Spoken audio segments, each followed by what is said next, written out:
तो नमस्कार, मैं पंडित ब्रजेश चंद्र पाठक मनोकामना ज्योतिष चैनल पर मासिक राशिफल मेष राशिफल लेकर आ रहा हूँ। इसको आपके मेष राशि वालों के लिए अगस्त महीना कैसा जाने वाला है। द्वादशस्थ शनि मीन राशि में बैठकर आपके लिए क्या कर रहे हैं, एकादशस्थ राहु क्या कर रहे हैं, अंगारक योग बनाकर जो चल रहे हैं आपके पंचम भाव में, वह क्या रिजल्ट देने जा रहे हैं और कब उसमें राहत मिलेगी और क्या क्या आपको आगे करना है अगस्त महीने में, उसकी पूर्ण रूपरेखा में इस राशि वालों के लिए। आगे बढ़ने से पहले सभी को, सभी दर्शकों को, सभी यजमानों को, सभी श्रोताओं को मेरा नमन वंदन अभिनंदन। मेरे साथ हो लीजिए गणेश जी की स्तुति में। वक्रतुंड महाकाय सूर्यकोटि समप्रभ निर्विघ्नं कुरु मे देव सर्वकार्येषु सर्वदा। मित्रों, मेष राशि वालों के लिए अगस्त महीना कैसा जाने वाला है। सबसे पहले तो मेष राशि वालों के लिए यह कोटेशन सुनकर बिल्कुल आपको आत्मसंतुष्टि मिलेगी। मन में ये जो ठान है लेता, मन में ये जो ठान है लेता, उसको हरदम करके दिखाता। डर भी जिससे डर है जाता, डर भी जिससे डर है जाता, उसका नाम तो मेष ही होता। मित्रों, नेतृत्व निर्देश निरंतर मन में, यह पहचान है सिर्फ मेष में। अगस्त में आपके साथ क्या होने जा रहा है, अल्पावधि वाले गोचर का फल क्या पड़ेगा और लंबी अवधि वाले के गोचर क्या फल ले जा रहा है।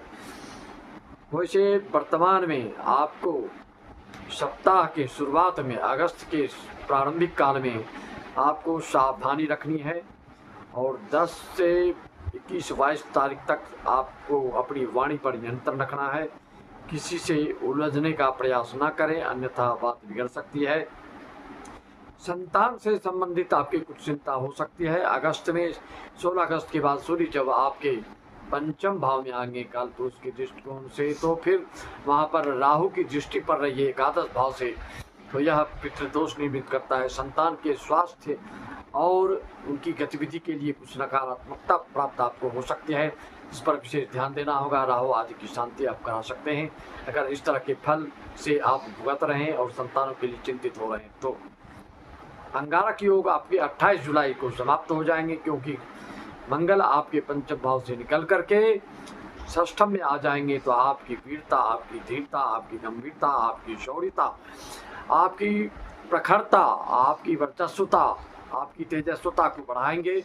जो सरकारी पद पर पदस्थ हैं वहाँ पर लेन देन जो कि नैतिकता के दृष्टिकोण से विरुद्ध माना जाता है, और इसी लेन देन भी आपके बढ़ सकते हैं। दुश्मन आपसे परास्त रहेंगे और आपसे दुश्मन जो टकराव मोल ले रखे हैं, आपसे जो विरोधाभास जिससे चल रहा है, वो हतोत्साहित होंगे। शनि की तीसरी दृष्टि आपकी धन भाव पर पड़ रहा है, तो कुटुंब परिवार के कारण आपका व्यय परिलक्षित हो रहे हैं, उस पर आपको नियंत्रण जरूरी है। जो जैसा कहे वैसा करने से आपका व्यय अधिक से अधिकतम हो सकता है। अगस्त में जहां सूर्य आपके पंचम भाव में आएंगे, तो संतान से संबंधित भी शुभ फल प्राप्त मिलना प्रारंभ हो जाएगा। आपकी मौलिकता में, आपके आत्मबल में, आपकी भविष्य की योजनाओं पर अच्छे प्रभाव पड़ने जा रहे हैं, क्योंकि द्वादशस्थ शनि पूर्ण दृष्टि आपके नवम भाव पर और पराक्रम भाव पर गुरु जो अभी बैठे हैं तृतीय भाव में मेष राशि वालों के लिए, वहाँ से नवम भाव को देख रहे हैं, अपने भाग्य भाव को, अपने ही घर को देख रहे हैं। तो शनि गुरु जिस भाव को देख रहे हैं, उस भाव से संबंधित इस अगस्त महीने में कोई ऐसा नींव डालेंगे आप, कोई ऐसी रूपरेखा बनाएंगे, जो प्रस्तावित योजनाएं आपकी चल रही थी वह बिल्कुल साकार होने जा रहा है, और जिसका कि दूरगामी परिणाम बहुत अच्छा मिलने वाले हैं। और किसी ऐसे व्यक्ति से आपकी भेंट मुलाकात हो सकती है भाग्य के कारण आप जानते हैं कुंडली में अगर आपके भाग्येश दशम में हो या कर्मेश भाग्य भाव में हो तो दोनों का फल अलग अलग हो जाता है। कर्मेश अगर भाग्य भाव होता है दशम भाव को स्वामी, तो आपके अपने कर्म के भाव पर, कर्म के बल पर, अपनी आपकी लगनशीलता के कारण आप अपने भाग्य को उदित करते हैं और भाग्य की वृद्धि करते हैं। अगर भाग्येश आपके दशम भाव में है तो आपके कर्म क्षेत्र के कार्य जो हैं वह जो उसमें किसी ऐसे लोगों से भाग्य के कारण आपको ऐसे संयोग बनते हैं कि किसी ऐसे व्यक्ति से मिलते हैं जिससे कि आपके कार्य, क्रम, उद्योग, धंधा, व्यवसाय, बिजनेस, देश विदेश और बड़े बड़े अधिकारियों से आपके ऐसे अचानक संयोग बनेंगे कि आपका जो कर्म क्षेत्र है उसमें चार चांद लगेगा और आपकी भाग्य की उन्नति होगी, सारी मनोकामनाएं पूर्ण होगी। मेष राशि वालों के लिए हनुमान चालीसा निरंतर पाठ करना बहुत जरूरी है। आपको ध्यान देना होगा अपने स्वास्थ्य पर, खास करके पाचन क्रिया से संबंधित, आंखों से संबंधित, लकवा जनित कोई रोग हो तो उसका विशेष ध्यान रखें।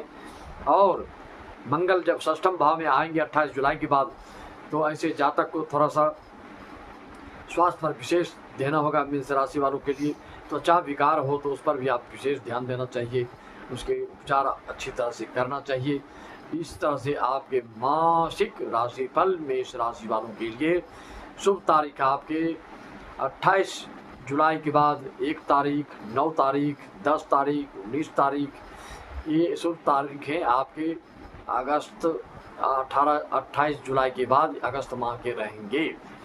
फिर भी आप जो ठोस निर्णय, कोई विशेष योजना लेकर चल रहे हैं तो 22 अगस्त तक आप परहेज करें और अपनी रूपरेखा पर नियंत्रण रखें। उसके बाद जो करेंगे उसकी सफलता विशेष रूप से आपको मिले जाएगी। मैं अपनी वाणी को विराम देते हुए आपको और किसी तरह की जानकारी चाहिए रत्न से संबंधित और अपने भविष्यवाणी करवाना चाहते हैं, अपनी कुंडली की प्रेडिक्शन करवाना चाहते हैं तो मात्र 100 में, मात्र 501 में आप इसको प्राप्त कर सकते हैं। या हजारों हजार देने की जरूरत नहीं है। 501 में आप 5-6 प्रश्न करके अपनी भविष्य संबंधित, अपने दाम्पत्य जीवन से संबंधित, अपने संतान से संबंधित, अपने रोजगार, उद्योग, धंधा, देश विदेश से आयात निर्यात, नेटवर्किंग, मार्केटिंग, जो भी जानना चाहते हैं आप प्राप्त कर सकते हैं।